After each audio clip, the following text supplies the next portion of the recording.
ఆంధ్రప్రదేశ్లో కాంగ్రెస్ పార్టీ చివరి ముఖ్యమంత్రి, తెలంగాణ వచ్చిన తర్వాత మీరు మొదటి ముఖ్యమంత్రి.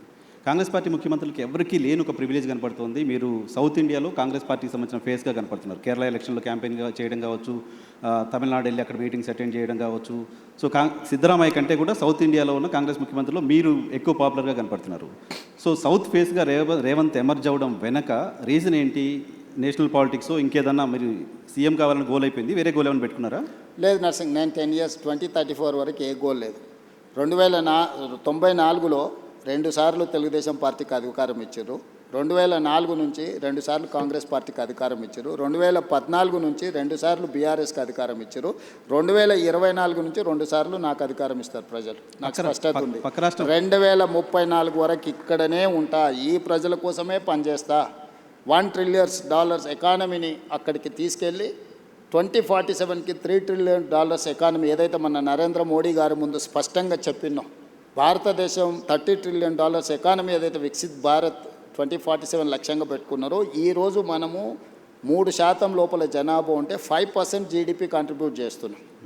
రేపు ఇదే జనాభా 10% జీడిపిని దేశానికి కంట్రిబ్యూట్ చేసే ప్రణాళికలు, దానికి రోడ్ మ్యాప్, దానికి భవిష్యత్ ఏ రకమైన విధానాలు తీసుకోవాలనో 2034 వరకు ఇక్కడనే క్షేత్రస్థాయిలో ఉండి పనులు చేస్తాను. సార్ అది నమ్మకమా? 10 ఏళ్ళు ఇస్తారులే నమ్మకమా? పక్క రాష్ట్రం ఆంధ్రప్రదేశ్లో 5 ఏళ్ళకి ప్రభుత్వం మారింది, డిఎంకే ప్రభుత్వం తమిళనాడులో కూడా 5 ఏళ్ళకి మారింది. నా జీవితంలో నేను జడ్పీటీసీ అవుతా అనుకున్నప్పుడు జడ్పీటీసీ అయినా, నేను ఎమ్మెల్సీ అవుతా అనుకున్నప్పుడు ఎమ్మెల్సీ అయినా, ఎమ్మెల్యే కావాలనుకున్నప్పుడు ఎమ్మెల్యే అయినా. 2014లో ఎంపీ అవుతా అని చాలా ప్రయత్నం చేసింది, నీకు కూడా తెలుసు కదా. కాకపోతే 19లో అయినా అదే మల్కాజ్గిరి నుంచి, 14లో కూడా మల్కాజ్గిరి నుంచి అవుతా అని చెప్పింది, తెలుసు కదా. అక్కడ మిస్ అయినా కూడా 19లో మళ్ళీ అక్కడి నుంచి అయినా. జిల్లా పరిషత్ మెంబర్ ఉన్నప్పుడే తెలంగాణ వస్తే తెలంగాణకు ముఖ్యమంత్రి అవుతా అని చెప్పిన. అవునా? చెప్పారు, నీతో చెప్పిన కదా, నీకు గుర్తుంది కదా.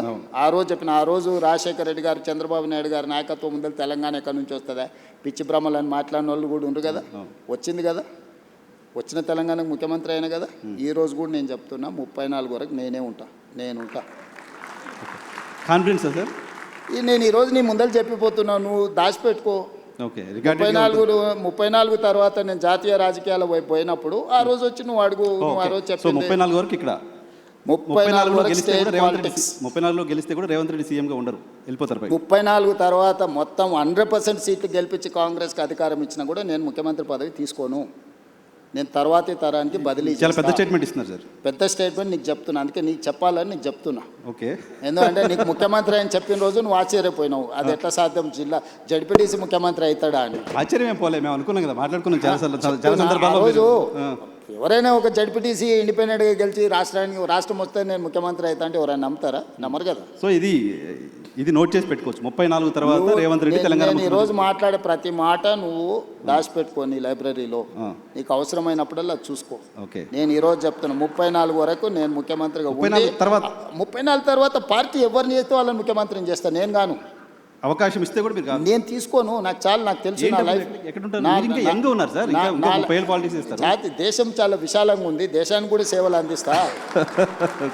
జాతీయ స్థాయిలో నేను నా అనుభవాన్ని దేశం కోసం పంచుతా. నాకు దేశం పట్ల భక్తి ఉంది. నేను ముందే మన మోడీ గారి ముందర చెప్పిన, పైలా దేశ్ దూసరా జనతా తీసరా దల్, అంటే మొదట దేశము, తర్వాత ప్రజలు, తర్వాత పార్టీ, తర్వాత నేను. సో నాకు ఒక స్పష్టత ఉంది, ఈ స్పష్టతలోనే ఇక్కడి వరకు వచ్చిన. సో మీరు నాకు 2006లో జడ్పీటీసీగా ఉన్నప్పుడు ముఖ్యమంత్రి అవుతా అని చెప్పారు.